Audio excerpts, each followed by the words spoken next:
Hi, I'm Keri Murphy, and welcome to Spotlight, where we bring you incredible entrepreneurs and their stories. And you know, we've all heard 8 out of 10 businesses fail within the first 5 years. That's a pretty daunting statistic.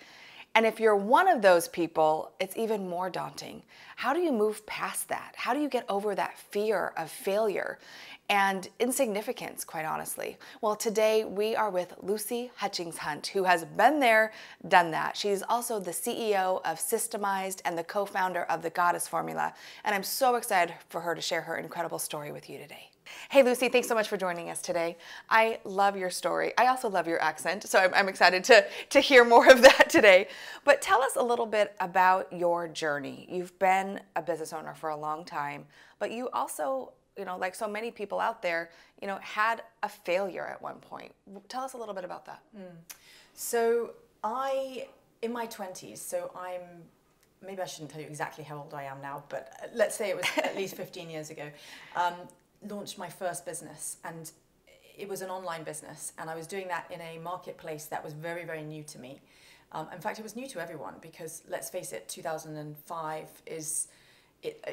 when I first started the business, and I first put the plans in place for, it was an online women's magazine based in London, in England, and when I first put the plans in place for that, I had no idea about digital. I had no idea about how to build a website or how to bring a digital business together. And I was very unaware of the fact that within the time frame that it took me to launch that business, the entire internet landscape was just about to change. Right, yeah. So it went from websites being two-dimensional, online handshakes, if you like, to user-generated content. When I conceived of the idea for my business, the idea of a blog didn't even exist. Which is crazy, because now there are thousands of blogs out there. Well, this is it. And in the space in which I developed the platform for launching my business, the time frame that we developed that platform, by the time that I launched, blogs did exist. Right. So I had invested a lot of money in a technical framework that was basically redundant at the point at which we launched the business. And it was kind of doomed to fail from that perspective from the beginning. Right. It was really hard for me to get my head around that because I don't think anyone had really got their head around how the internet was going to change in 2005, 2006 with the onset of user-generated content. This was when Google was still really small. Right. Is it when you had to plug in and dial up? A little bit after that. I mean, the internet wasn't as slow as I know what you're talking about. Right, you got mail. Right, yeah, you got mail. No, we were a bit further forward, but it was literally what's happened in the last 14 is we're 2018 now. Yeah. It's just we had no idea any of this was going to happen. Sure. Facebook hadn't started. Right. Social media, I think MySpace was around, but again, that was a very different. MySpace was just gaining momentum at that point. So it was a really, really different technical landscape to be launching a business in, and I was entering a brave new world. And I just want to say this. It was really before I even entered that brave new world of technology that I had no idea about. It was actually a really big leap for me to be even starting my own business. Sure, as it is for so many people. Yeah. God, and you were in your 20s at this point, right? So you're like, not only were you innovative, you're like, I'm gonna think of something that no one else is really doing. I'm gonna do it on a platform that at the time was just growing in ways that, like you said, you couldn't have foreseen the changes that were going to happen. And if you'd have met me sort of 2 or 3 years before I launched that first business, the person that launched that business was unrecognizable from the girl, if you like, who you'd have met 2 or 3 years before, because I had been in a really bad way for a long time. I'd had as a girl, I had an eating disorder that was, it just stopped me from living in my potential. Sure it did, yeah. And, the journey that I went through in my early 20s to come to terms with that eating disorder, manage my addictive personality. So launching this business was very much my kind of, I've beaten these demons, and this is how I'm going to make my impact in the world. Right. And so for me, that was very much. Right. It was very personal. Yeah, it was like, this is how I'm going to validate myself, really. Absolutely. Yeah. And so I had an enormous amount tied to the success of that first business. Because, yeah, it was me saying to the world, I'm not that person that was living with all of those crazy demons and... watch me now. Watch me Exactly. now. Right. So what happened? So I launched the business. We grew exponentially to begin with, because on the surface it was great and it was new, and we basically built a subscriber database of 10,000 women based in London, and it really did well on paper or sort of on the surface level, but as I say, an enormous amount of money had been invested into the technology That was changing. that had changed almost simultaneously that we launched. And so the bottom line is, Keri, I was still quite fragile because I was a very new recovered person from my addictions, and I just did not have the toolkit, and I didn't have the maturity possibly to do what I needed to do to keep that ship from sinking. And ultimately, I kept going at the helm for 2 or 3 years, and as I say, I just did not have the resources to make it work at that point, and it was extremely exhausting, painful, and a really, really hard learning experience for me. Yeah, I've been through that too, Lucy, and I think that there's a time where especially when you're young, but I think at any time when you say, okay, I'm going to do this, there's that fire and there's that excitement. Absolutely. That gets you so far, right? And then, when you don't have mentors and you don't have the structure and technology is changing faster than you could possibly keep up with,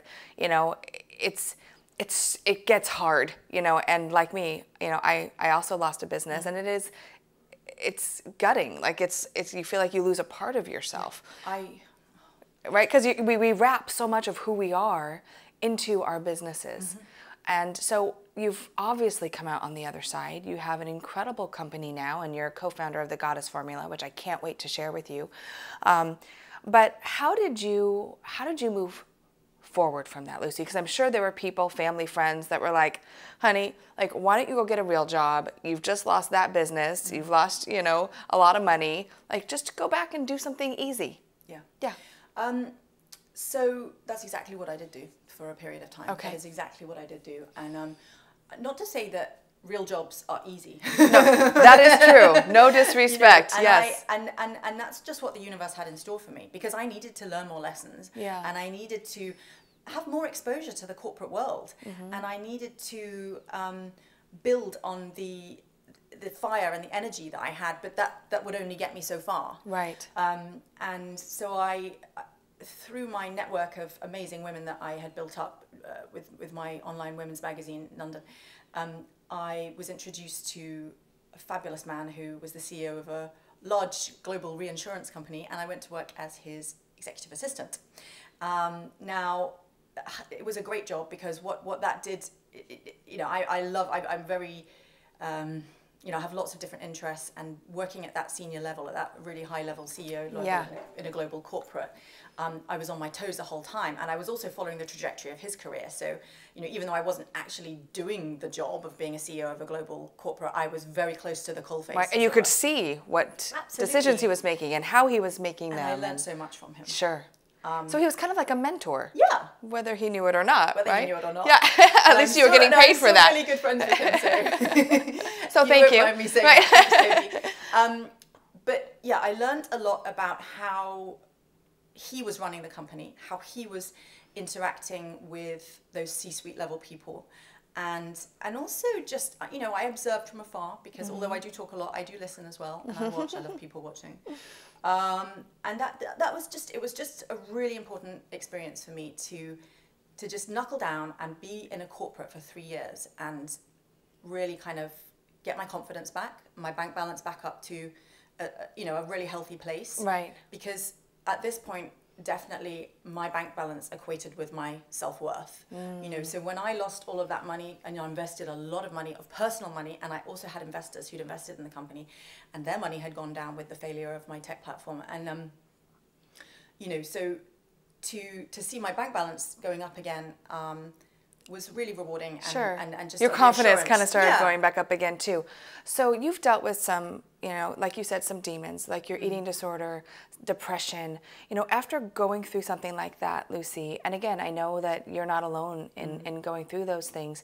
You're a mom. Like, you know, how did you decide and when did you decide to say, okay, I'm gonna do this again. I'm gonna overcome this failure that I feel like I had and take this new knowledge from working at this new, you know, organization and start another digital company. Okay, so it wasn't overnight, you know, and actually what was interesting is I think I delayed the grief of my business failing for quite a while, because what happened was I wound my business up. I got married to a wonderful man, and I got this job working in a very busy global corporate all at the same time.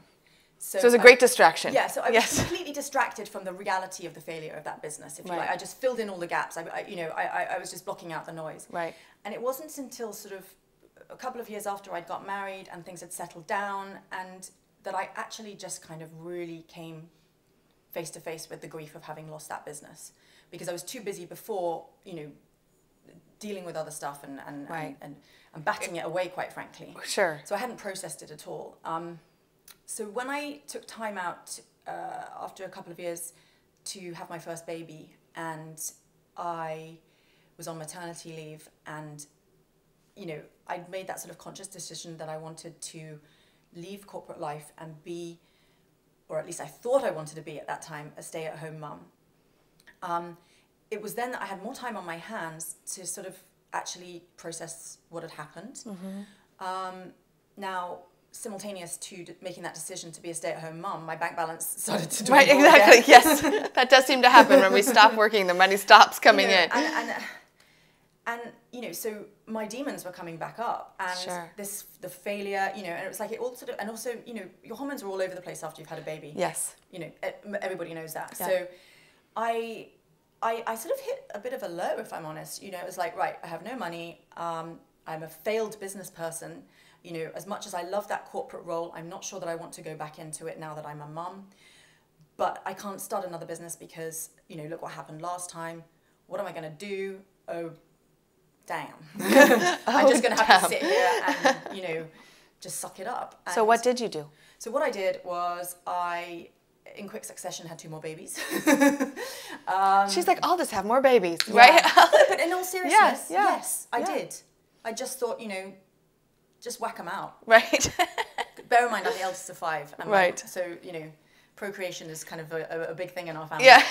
And my husband's the eldest of 4 as well. So it was kind of like, this is what it's expected of me. I'm just going to have more babies. And I do not regret any of my babies. I absolutely adore them. But I also, after my 3rd baby, that's when I hit my real rock bottom. That's when I really was like, okay, now it's really hard to go back into a well-paying job because I have 3 babies and childcare and, you know, logistics and blah, blah, blah. And it was at that point I was like, okay, you either just sit here being miserable because you don't feel that you can earn what you're worth in the kind of job that you could do that would fit this kind of life, or you start your own business again. I think there are so many women that feel that way. You know, you have children, you love them, but you lose your own identity. You know, you start becoming a full-time mom, and if you do have that entrepreneur spirit, and you absolutely do, Lucy, and the technology and that fulfillment of feeling valued outside of your children, I know a lot of women struggle with this, and that's why I want to bring that up, because I think there is that sense of, who am I after you have children? And there's a lot of depression that comes with that, loneliness that comes with that. You had a failed business already.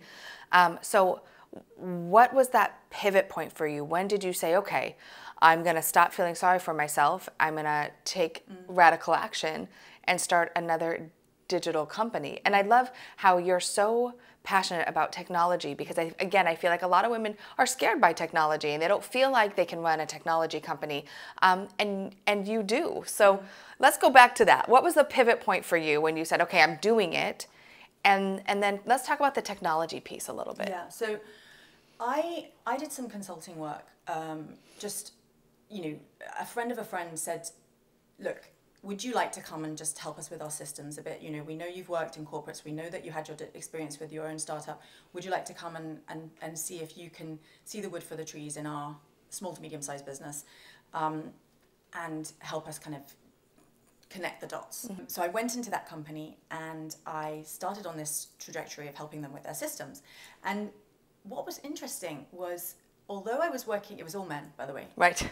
And you know, I wasn't charging very much for my time, and quite frankly, I was still really lacking in confidence as to what I knew. And bear in mind, I'd been out of the workplace for quite a few years now, right? And it became very quickly evident to me that I really knew my shit. Am I allowed to use that word? You are. Yes. Say it. You're like, damn, I am good. Yeah. But not only this, you know, over that period of time when I hadn't been earning, I'd been doing all of this for free for friends. So people knew that I could do websites, because I had to teach myself to code, you know, when I was running out of money in the first business. Right. To keep it going as long as I did, I couldn't afford to pay my tech people anymore. So I had to teach myself to code. So I'd been doing this as favors for friends, and, you know, it was like, oh, would you know, and charging next to nothing. Right. For the whole time. But so, you know, so it was going into that corporate environment again and realizing, actually, I do know my stuff, and maybe there is a real business in this. Maybe I have some value, and actually I could charge people for this properly, right, and not give it away for free. Can you relate, right? You realize you're doing all these things, whether it's creating jewelry or baking or technology or business advice, and you're realizing, damn, I know my stuff. Like, I should be charging more for this.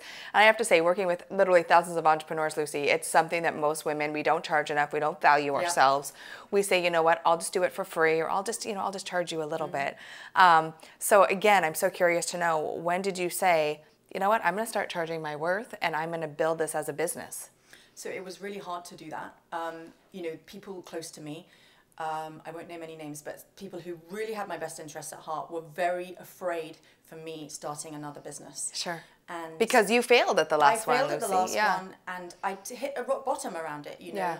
And they wanted the best for me, but they were saying things like, but wouldn't it be easier if you know, I love poetry, I love writing, I did an English degree. What about becoming an English teacher? Because that is a safe job, it works with kids, and, you know, or why not just get a secretarial job again where you can have a regular income coming in and it's less risk. Right. And I was up against that from quite a lot of corners. But there was something in me that said, look, do you know what, the worst thing for me is living with this sense of unfulfilled potential. You know, and when you know, this, I kept rolling the clock forward and thinking, when I'm on my deathbed, how do I want to look back on my life? Mm-hmm. You know, do I want to have thought that I've done that very, very worthy and really important secretarial job all my life? And I'm not denigrating anyone that does secretarial jobs. I've done them myself, and I really enjoyed them, and they're really important. Sure. But it isn't what I was meant to be doing, and I knew that. You know, I just know that that's not my destiny.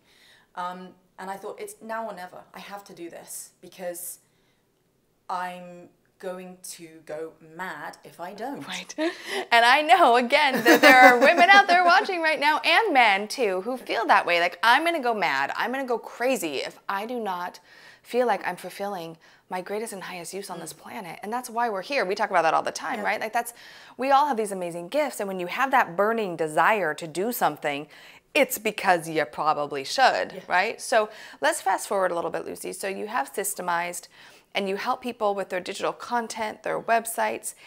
At what point did you just say, now I want to be, you know, co-founder of the Goddess Formula? And what is that? Okay, so after 4 years of running Systemized, which by the way was really... which is also very successful now. Yeah, it's very successful. We have an office in York. We have global clients, and we have teams based around the world. So it's amazing. Know, congratulations too. Job, congratulations. It's not my day job. Yes. It's an amazing achievement. But when it was about a year ago, and I suddenly thought, do you know what? If I can build a successful digital agency. Now, bear in mind, I was, you know, riddled with my addiction demons. I was severely postnatally depressed after my third child. You know, I'd had a failed business before, so my confidence levels were at an all-time low when I started again. But if I could do it, when I look at my, looked at where Systemize was, and have this, be helping all these clients and be driving forward within my digital agency, then I know other women can do this. Right. And we need more women at the helm of the digital world and technology, It has not been easy, but I suddenly felt this really profound compulsion to get that message out, to women who are maybe afraid to start again or afraid to start, who just haven't given themselves permission to do what it is that they know in their core they are meant to do. Mm-hmm. And I think there are so many women who think, who am I to do that? And because it's all about self-worth. Everything is, yeah. And the thing is, men on the whole are much more, if a man wants to start a business, no one questions that. But as a woman, especially if you're a stay-at-home mum, it's a bit like, well, that's nice, dear, what does your husband do? Or, right. Which is crazy that in this time in the world that we still have those judgments, yeah. right? And those preconceived notions of, you should just stay home. And even if people don't necessarily say that, they might be thinking it. Sure. And it's, there's a massive backstory to that goes back centuries in terms of roles. Why, and, yeah. So if you do have an idea, a vision for a business, and it's burning there inside you, I believe that's a kind of divine download. That's yes, like, I agree. Yeah. And I just find it so tragic that people don't give themselves the chance to bring those to fruition. And bear in mind, I'm not saying remortgage your house, risk everything to do crazy stuff that's right. going to destroy your family financially. But what I do think is that we should give ourselves permission to work through our ideas in a structured fashion to bring them to fruition if they have been validated and we think that there really is a business plan in that. Right. And so for me, the nub of the Goddess Formula, the heart of the Goddess Formula is we need to have more structured programs of support, which involve mentoring, coaching, yes. and yeah. peer-to-peer support to help women go from that place where they haven't given themselves permission. So give yourself permission to get to the point where you're growing a business, you can scale a business, and you can just basically start, giving back to society the way you're meant to give back to yes. society. And so how do you feel now, Lucy, that you have these 2 businesses and that you have these 3 children? And I'm sure most people are like, how do you do it? How do you balance it all? Do you find that like your self-worth and the confidence in what you do now has allowed you to go off and do other things that you weren't expecting? I was not expecting to be running the Goddess Formula. If you'd have asked me a year and a half ago if this is what I would be doing, I would say, no, I'm totally focused on my digital agency. This is my purpose, certainly for the foreseeable future. But, with entrepreneurs, we often have these light bulb moments. And I had this calling to start the Goddess Formula along with my co-founder, Georgina, who also had a failed business. And I knew her in my 20s, so we reconnected. And she's a business owner now too. And we just both share this burning desire to help as many women as possible step into their best business selves and see through their visions. So bring their vision, see through their visions. Yeah. I love that. But bring their business visions to fruition successfully. So I'm a passionate advocate for women and empowering women to be strong and have voices in society. And I just know that I can help women do that with the backdrop of my digital, technical, and business experience. And and that's basically why we've I love it. I Formula. love your passion, and I love what you've built with Systemized. And we all need to understand technology if we're going to own a business. We don't have to do it though. We don't have to do it. We can outsource it. Outsource it to me. Yes, outsource it to Lucy. So if they want to find out more, Lucy, about the Goddess Formula, how do they do that? So we have a website. It's called thegoddessformula.com. Okay. I love the name, by the way, thegoddessformula.com. Actually, the website is actually goddessformula.com. There's no the. So, but the organization is thegoddessformula.com. And we have a podcast, which we are interviewing so many interesting ladies on. So that's it's called Live the Change, and that can be found at iTunes. And we've got something in the pipeline, which is probably something we don't want to go into in too much detail here, but soon we will have a app called Sisterly, which is going to help us digitally revolutionize the way women access coaching and mentoring and skills Right, sharing. which I love the concept. You're going to love this concept. So why don't you go over to goddessformula.com, sign up, get on the newsletter, get on the mailing list, listen to the podcast, and then stay tuned. Stay tuned for some really big things happening in the near future to help you connect and grow your business. Lucy, thank you so much for sharing your story. Thank you for being here. Thank you for being a champion for women and for helping more women step into their goddess. I so appreciate you. Thank you, Keri. Yes. And thank you for watching this Spotlight interview. If you're inspired, and I really hope you are, please post your comments below. Share it with someone that you care about, because when you are inspired, you inspire others. And that is what this world is all about. As always, remember to keep dreaming it, living it, and being it. Until next time.